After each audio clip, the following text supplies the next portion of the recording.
So it looks like Fortnite's finally going to be returning to Apple's App Store in the future. And this is due to the fact that the courts have decided to rule in the favor of Epic Games in their lawsuit against Apple, which started back in 2020. And honestly, it's quite depressing not having access to Fortnite on iPhone devices. And the reason I say that is because Fortnite is one of the biggest video game franchises out there right now. It's been around since 2017, I believe. Since its inception, has managed to make 40 billion in revenue, and I believe it made like 20 billion in revenue in 2022 alone. So yeah, Fortnite is still really, really popular, and it's one of those games that's keeping the battle royale and shooter genre alive.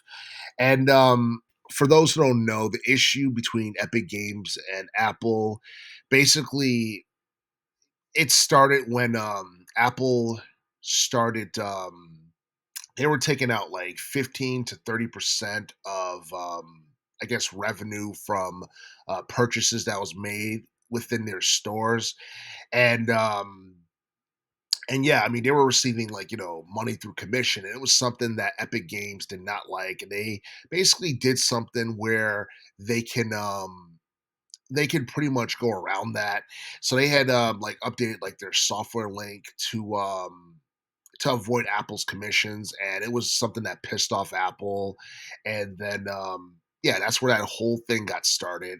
And a lot of people actually took Epic Games' side on that because they felt like what Apple was doing was messed up. And and I don't think Apple is like the only company that has done that, because I believe Epic Games had gotten into a lawsuit with Google, who operates the Play Store for Android phones. So um, I don't know how that's going to turn out or whatever, but yeah, I mean, Epic Games and I guess the popularity of Fortnite is something that cannot be denied, and a lot of people know that.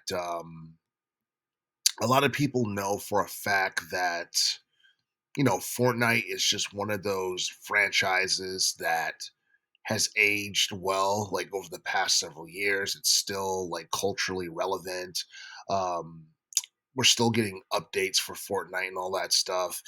And yeah, I mean, like, I feel like for the most part, this is something that hopefully sends a message to other gaming companies about being greedy and stuff like that.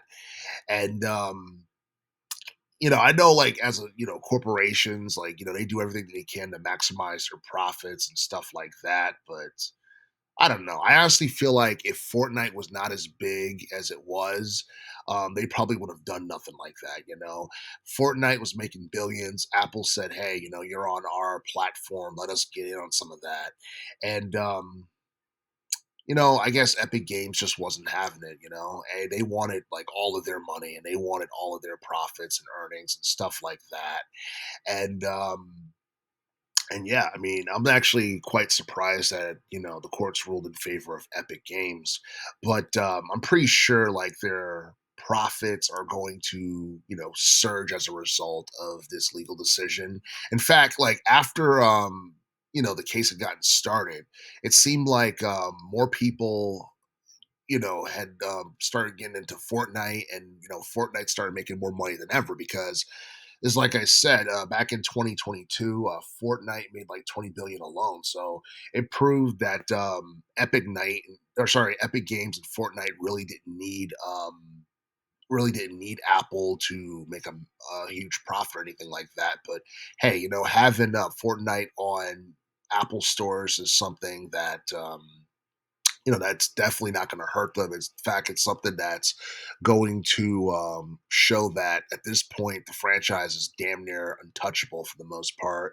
And that's something that will probably remain true for the rest of the decade. But yeah, this is something that I really did not expect. And, yeah, like for those who are huge fans of Fortnite and who are just iPhone users, this is something that you should definitely check out if you haven't played it yet. And yeah, I just can't wait to see what happens next.